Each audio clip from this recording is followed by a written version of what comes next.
And now, if you look at the Israeli population of those who are 18 years old and younger, 18 years old and younger, it's 27% Arab. Which means in a few years, this country is going to be closing in on third Arab.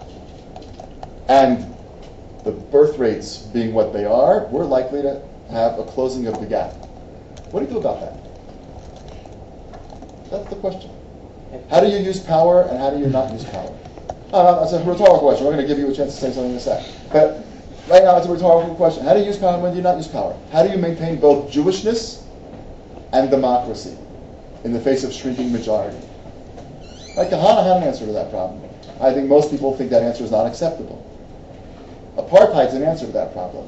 I think most people think that answer is not acceptable. So the question is, what do you do exactly? There's some thoughts out there, but none of them are simple. I think the question of how much do you have to work the land, how much do you have to work how do you use power, etc., etc., etc., that's where Jews figure out what does it mean to be a Jew in the 20th century. I'll tell you what I think, that the problem of the Darfur refugees coming to Israel's borders is one of the best things that's ever happened in the Jewish state. I'll tell you why.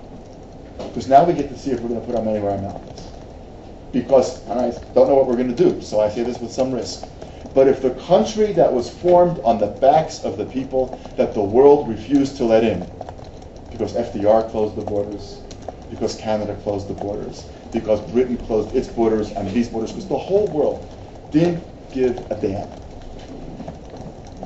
And Secretary of State Cordell Hull, who was married to a Jewish woman, refused to let the boats land on American shores and sent them away. And the British sailors here had no problem seeing these rickety, rusted pieces of crap that were holding thousands of people, had no problem saying, you just can't come here, I'm sorry.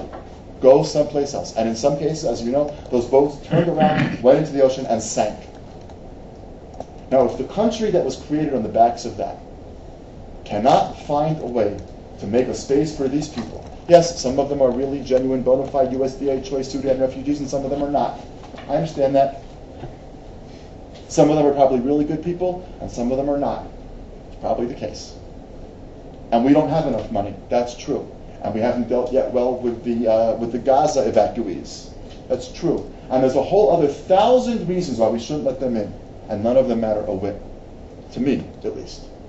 Because this is the test case where you get to say, can the state that was created on the backs of that catastrophe actually stand for something different? That's the question. And we'll see what happens. We'll see what happens. But it makes a hell of a lot of difference. So now I think that the reason that this state matters is because the Jews have come here to heal and to live the kind of vibrant Jewish life which, with all due respect, and I mean it, a lot of respect is due to what's happening on the Upper West Side and what's happening in Newton and what's happening in the West Side of LA and what's happening in all those really interesting places. It ain't the same. Because when you vote on amnesty for Mexican immigrants to America, it's different than voting here about the Darfur, because it's not a Jewish decision at the end. Nobody expects the United States is going to make a Jewish decision. Jews will vote their consciences, but nobody expects in their wildest imagination that the United States is going to make a Jewish decision. This country has to make a Jewish decision. It makes Jewishness different when you have sovereignty. That question that I asked before about what do you do if the preemptive nuclear strike, which might work, which might not work, which will kill a lot of people, but it's the only way to save the Jewish state, what do you do? That's a Jewish question. What do you do for Gilad Shalit? Do you trade 2,000 people back to get him? You try to put yourself for 1 minute in his mother's shoes as he tries to go to sleep at night? My son came home once from like 8th grade or 9th grade. He was white as a sheet.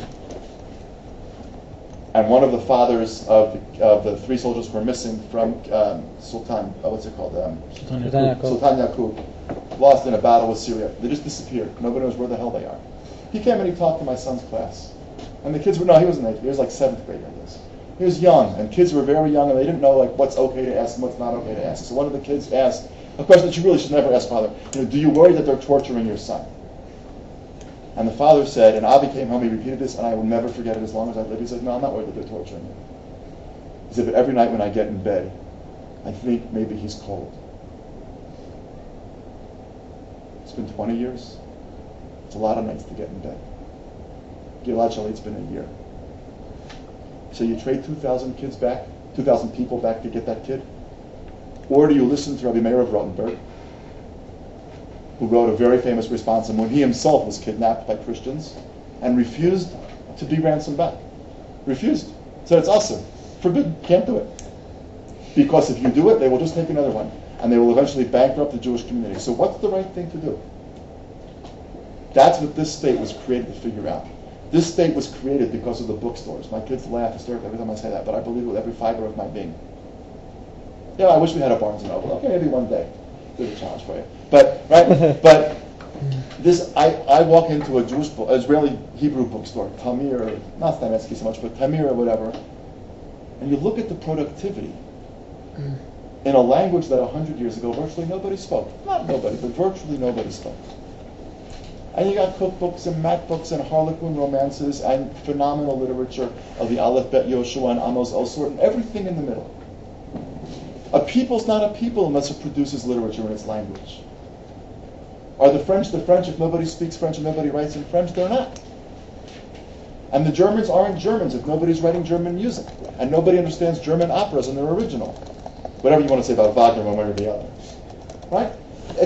A people has to be in a place where it sets the tone of a society, where the political dimensions take on a Jewish debate. When I'm driving in my car down Derech Hebron, this happened not long ago, and I hear people yelling and screaming, because Israel doesn't really have talk shows, it has kind of scream shows. And I hear people yelling and screaming on the radio about Gilad Shalit, and somebody calls in and quotes Rabbi Meir of Rothenburg. I say to myself, we're home.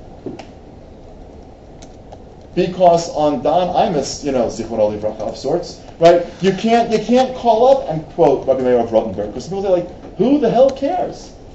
But nobody says who the hell cares here, even secular people, because it's part of who we are. That's what a people does. A people tries to come back to a place after a very long period of not being autonomous and of not having majority status. Not because majority status is great for having power. Power is only important, and sovereignty is only important if it's a means to something. If it's an end in and of itself, it's the worst form of nationalism. You ought to get rid of it right away. But if it's a means to trying to ask, what do you do about Israeli Arabs? How do you handle them morally?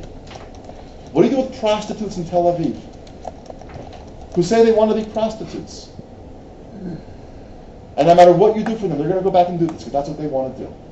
What's the Jewish thing to do there? What do you do with a healthcare system that can't afford to give everybody everything? Which people get told, you're going to die? Which happens. Because we do not fund that medicine. Israel does not fund medicines for cancer of the large intestine. It does not. It doesn't fund that. You can't fund everything. America has resolved that problem, of course, by not giving everybody health insurance. So there's a big chunk of people who have nothing. And Oregon, as you're probably aware, has actually rationed out. If you're above a certain age, you can't get a heart transplant. And if you need it and you're going to die without it, you're going to die. That's just how it is. Because the state can't afford to give everybody everything. Well, we can't either. But which people are going to get it, which people are not going to get it? Okay? I mean, I you to laugh at the following joke, but at the following point, but I really, really don't mean it as a joke. Bless you. Should the state, which has limited resources, cover Viagra? And I'll tell you why it's an issue. Because it's about how you define humanness. How you think about thriving humanity. What does a person need in their life in order to be able to call themselves a fully developed, functioning human being?